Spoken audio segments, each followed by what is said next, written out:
Multi disciplinary लोग वहाँ पर होते हैं। तो आप जब उनसे इंटरेक्ट करते हो, तो जब हम गुजराती लोगों से मिलते हैं तो आप उनसे हिंदी में बोलोगे तो उनकी हिंदी का जो एक टोन होता है हिंदी बोलने का, वो अलग से ही होता है। और जब आप महाराष्ट्र में जाएंगे तो वहाँ हिंदी बोलने का जो टोन होता है वो एकदम अलग होता है। तो बहुत सारी चीज़ें हैं, भारत को समझना और हिंदी को समझना और उनके साथ साथ में जो वहाँ की जो प्रादेशिक भाषाएं हैं उनको समझना थोड़ा डिफिकल्ट होता है इस चीज़ को। आप इंडियन फूड के विषय में कितना जानते हैं? भारतीय भोजन हमने खाया, कुछ भारतीय खाना खाया, उदाहरण के लिए उनकी चपाती या चाय वहाँ की, और क्या गुलाब जामुन, कल उन्होंने श्री मिश्रा ने हमें लड्डू लाए जी, वेरी नाइस। हमने खाया, बहुत पसंद आया जी। अच्छा, आपका भारत जब आप गए तब आपका कैसा अनुभव था वहाँ पर? आगरा में गए थे तब? हाँ, सिर्फ आगरा में मैं 3 दिन के लिए गई और एक दिन वहाँ केंद्रीय संस्थान में थी। मैं वो 1 सप्ताह के लिए भारत गई थी अपने जीवन में 2 साल पहले। और वहाँ मुझे सब कुछ बहुत पसंद आया, लेकिन गुजरात नहीं गई, सिर्फ दिल्ली और आगरा गई। अच्छा जी। हाँ, लेकिन आपने वहाँ का फूड टेस्ट किया होगा, वहाँ के लोगों से आप मिले होंगे, वहाँ का हिंदी का जो लहजा है वो थोड़ा अलग हो जाता है। अब जैसे जैसे आप थोड़ा मूव करेंगे, मतलब आप अभी यूपी में है, दिल्ली और इस तरह से, फिर आप इधर आएंगे तो राजस्थान जो वो हिंदी बोलते हैं उनका हिंदी बोलने का भी तरीका एकदम अलग हो जाता है। सेम जैसे कि हम यूके यूएसए में जा रहे हैं तो वहाँ इंग्लिश का टोन चेंज हो जाता है, बोलते सभी इंग्लिश है लेकिन वो समझने में और उसको फॉलो करने में वो थोड़ा हमें एक डिफरेंस दिखाई देता है। सेम इसी तरह से जब हम भारत आते हैं तो भारत में लगभग सभी राज्य में हिंदी बोली जाती है, लेकिन जो हिंदी बोलने का एक उच्चारण होता है और शब्दों का चयन होता है वो दोनों चीज़ें मतलब बहुत अलग अलग वेरिएशंस में मिलती हैं आपको।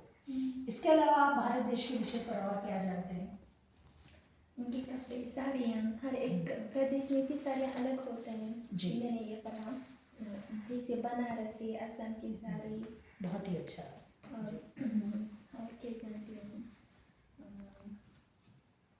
उदाहरण के लिए मलयालम, तेलुगु वे बिल्कुल अलग भाषाएँ हैं, द्रविड़ भाषाएँ हैं।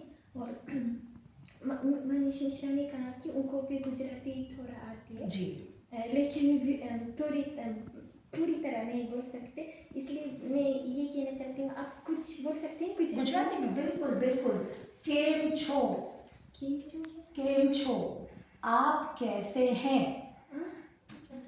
केम छो, आप कैसे हैं से ये वो क्या कहते हैं, ये संकरा है, ये संकरी लगी मुझे। केम छो संकरी मतलब क्या करने की कोशिश? बहुत कम शब्दों में पूरा वाक्य हो जा रहा है। अच्छा, ओके। जैसे हाउ आर यू है ना, हाउ आर यू, आप कैसे हैं, जो 3 शब्दों से बन रहा है पूरा वाक्य, वो सिर्फ 2 शब्दों में हो जाता है, केम छो, केम छो। फिर आप बोलते हैं ना कि मैं ठीक हूँ हिंदी में, आई एम ओके, तो उसको गुजराती में बोलते हैं हूँ मजामा छू। और मजा शब्द उज़्बेकी में भी यूज होता है। अच्छा, मतलब और उसका क्या मतलब होता है? वही मजा। अच्छा, हैप्पीनेस, मतलब एंजॉयमेंट। हाँ, सो हम किसी से गुजराती में पूछेंगे कि भाई आप कैसे हो, तो क्या बोलेंगे? केम छो, केम छो। પછી જો आपसे ऐसा पूछते हैं केम छो, तो आप कैसे जवाब देंगे? हूँ मजामा छू। हूँ मीन्स आई, केम छो। इट इज़ रियली इंटरेस्टिंग ना। आप थोड़ा बोलने की कोशिश करेंगे तो आपको गुजराती भी बहुत इजी लगने लगेगा हिंदी के साथ में, सारी चीज़ें इंटर रिलेटेड ही होती हैं। केम छो, केम छो मतलब आप कैसे हैं।